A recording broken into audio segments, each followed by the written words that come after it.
काली नजर। माँ, माँ। अरे क्या माँ माँ कर रहा है? बकरी का बच्चा है क्या? अरे माँ, मजाक छोड़ो। मुझे फाइनली वो मेन चौराहे वाली दुकान मिल गई है। अब देखना, आपका बेटा दुगनी स्पीड से पैसा कमाएगा। ओफो, ये क्या? मेरी ऑनलाइन मेकअप क्लास चल रही है। इतनी जोर से क्यों बोल रहे हो आप दोनों? अरे मेरी धर्म पत्नी जी, मेकअप क्लास बाद में करना। वो चौराहे वाली दुकान मिल गई है हमको। अरे वाह! रुको, मैं अपनी माँ को फोन लगाकर बता देती हूँ। अरे मैं भी अपने रिश्तेदारों को बता देती हूँ। कितनी खुशी की बात है। हाँ हाँ, मैं भी अपने दोस्तों को बता देता हूँ। 1 हफ्ते बाद रजिस्ट्री है।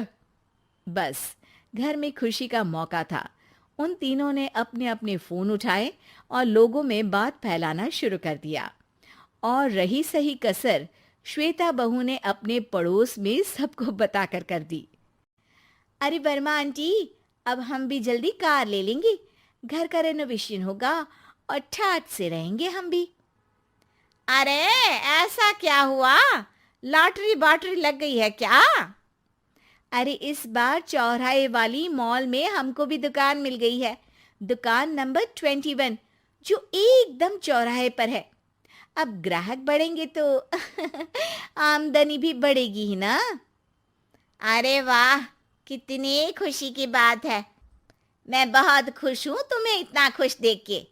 बाकी एक बात कहूँ, सबको मत बताते फिरना। किसी की नजर लग जाएगी तो खुशी की खबर वापस लौट जाएगी। हैं? ऐसे थोड़ी ना होता है। अब डरा रही हो। अरे सही कह रही हूँ। काली नजर कहते हैं इस चीज को, जब आप किसी को कुछ बताओ और वो काम बिगड़ जाए। अरे लेकिन मैं तो। तुमने सबको बता दिया ना? हाँ, फोन लगा लगा के। अब बच के रहना। काली नजर बड़ी खतरनाक होती है। श्वेता इतनी खुश रहती है कि वो वर्मा आंटी की बात पर ध्यान ही नहीं देती, जबकि पड़ोस में और भी लोगों से खुशी की खबर शेयर करती रहती है। अगले दिन राजेश बहुत दुखी होकर घर आता है। अरे बेटा, क्या हुआ? मुंह क्यों सूजा हुआ है? मधुमक्खी ने काट लिया क्या? माँ, वो दुकान किसी और के पास चली गई। किसी ने ज्यादा भाव लगा दिया। अरे पर बात तो आपसे हुई थी ना उस दुकान वाले की। हाँ, आज मैं टोकन अमाउंट देने गया था, तब मुझे पता चला। कोई आकर सुबह मुझसे पहले ही ज्यादा अमाउंट दे गया। हम्म, काली नजर। क्या? क्या कहा? वर्मा आंटी ने समझाया था कि किसी को बताना मत, वरना काली नजर लग जाएगी। अच्छा, तुम्हें उनकी बात मान लेनी चाहिए थी। उनकी बात मान लेती, लेकिन उसके पहले ही सबको बता चुके थे ना हम तीनों। अरे अगली बार से ध्यान रखेंगे। कोई भी नई चीज होगी तो किसी को नहीं बताएंगे। तीनों कुछ दिन ऐसे ही रहते हैं, पर एक दिन श्वेता को एक मेल आता है। राजेश, मेरा ऑनलाइन मेकअप कोर्स कंप्लीट हो गया। अब मैं खुद का पार्लर खोल सकती हूँ। अरे वाह, अपने मोहल्ले में ही खोलते हैं। ये जो घर के सामने दुकान है ना, वहीं। हाँ, यहाँ सस्ती भी मिल जाएगी। अगले दिन श्वेता वर्मा आंटी के पास जाती है, मिठाई का डब्बा लेकर। अरे आओ आओ, कैसे आना हुआ? जोर से नहीं बोलूंगी। वो सामने वाली दुकान है ना, वहां मैं अपनी पार्लर की दुकान खोलने वाली हूँ। उसकी मिठाई है। अरे वाह, बहुत बधाई हो तुमको। हाँ, मैं कमाने लगूंगी तो राजेश पर पूरे घर का बोझ नहीं रहेगा ना आंटी जी। ये तो है। पर ये बता कि तूने ये बात किसी और को तो नहीं बताई ना? अरे नहीं नहीं, पिछली बार गलती कर दी थी। काली नजर लगी किसी की और राजेश के हाथ से वो दुकान चली गई थी। सबको मत बताना। चलो मैं चलती हूँ, कल दुकान की बात करने भी तो जाना है। अगले दिन श्वेता दुकान के लिए मालिक से बात करने जाती है। अरे लेकिन दुकान तो हम कल रात को ही किसी को दे चुके हैं। कल ही? हाँ, कल ही।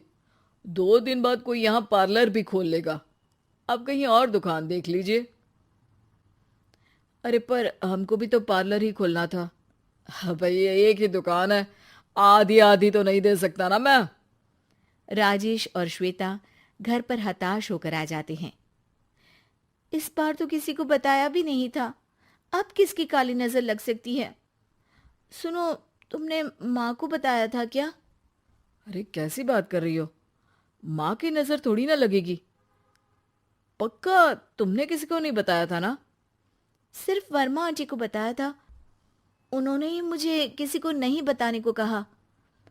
अरे यार, तुम भी सही हो, मेरी माँ को नहीं बताने को कह रही हो, पर वर्मा आंटी को बताना तुम्हें जरूरी लगा। अरे वर्मा आंटी ने ही तो काली नजर के बारे में बताया था ना, वो हमेशा हमारा भला ही तो चाहती हैं। मेरी माँ भी हमारा भला ही चाहती है। अरे पर चिल्ला क्यों रहे हो? बात नहीं कर सकते क्या आराम से? नहीं आता वो आराम से बात करना, और करना भी नहीं चाहता हूं मैं। दुकान जाने का दुख गुस्से में बदल गया था और राजेश और श्वेता में बात बंद हो गई थी। 2 दिन बाद मोहल्ले में पार्लर का इनॉग्रेशन हुआ, जिसमें मोहल्ले के सभी लोगों को बुलाया गया, पर श्वेता, राजेश और माँ नहीं जाते। माँ, अंदर आ जाओ, क्या देख रही हो? अरे नया पार्लर देख रही हूं अपने आंगन से। देखो, माँ को दूसरे का सुख देखने में कितना मजा आ रहा है, मेरा दुख नहीं दिख रहा इन्हें। यहाँ मेरा पार्लर भी तो हो सकता था। अरे चुप रहो यार, हर बात में लड़ाई क्यों ढूंढ रही हो? राजेश और श्वेता फिर बहस करने लगते थे। तभी माँ ने दोनों को बाहर बुलाया। अरे जरा देखो तो, दुकान चलाने वाले का बोर्ड पर नाम क्या लिखा है? श्रुति वर्मा। गाड़ी निकाल बेटा, हमें कहीं जाना है। काली नजर का इलाज कराने? राजेश अपनी बाइक निकालता है। तीनों ट्रिपलिंग कर रहे हैं। माँ राजेश को उस मॉल वाली दुकान पर लेकर जाती है जहां राजेश अपनी दुकान खोलने वाला था। यही दुकान लेना चाहता था ना तू? हाँ, पर इनको भी दुखी करने लेकर आई हो क्या यहाँ पर दुकान दिखाकर? वहां काफी नहीं था? अरे श्वेता, थोड़ा सब्र रख, अभी पता चलेगा कि हम यहाँ क्यों आए हैं। बता, इस दुकान चलाने वाले का नाम क्या है? अनुपम वर्मा। कुछ समझ में आया? वो दुकान वाली श्रुति वर्मा, ये दुकान वाला अनुपम वर्मा, और हमारे पड़ोस में हमने उस दुकानों के बारे में बताया किसको था? अब वर्मा आंटी को। मतलब वर्मा आंटी ही हमारा काम बिगाड़ रही है? नहीं नहीं, ऐसा नहीं हो सकता, ये बस इत्तेफाक है।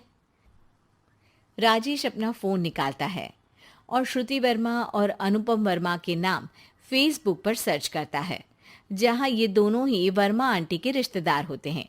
श्वेता को समझ में आ जाता है कि वर्मा आंटी की ही नजर खाली नजर है। अब क्या करना है? कोई भी खुशी की खबर हो तो काली नजर से बचना है, यानी वर्मा आंटी से बचना है। अरे पर मुझे ये समझ में नहीं आया कि वो हमारे साथ ऐसा क्यों करेंगी। अरे बेटा, एक सीख है, दूर के आदमी को आपकी तरक्की से कम परेशानी होगी, पड़ोसी को ज्यादा। दोनों माँ की बात में हामी भरते हैं और अगला काम चुपचाप करने की कसम खाते हैं, ताकि आगे से वर्मा आंटी कोई काम ना बिगाड़ सके।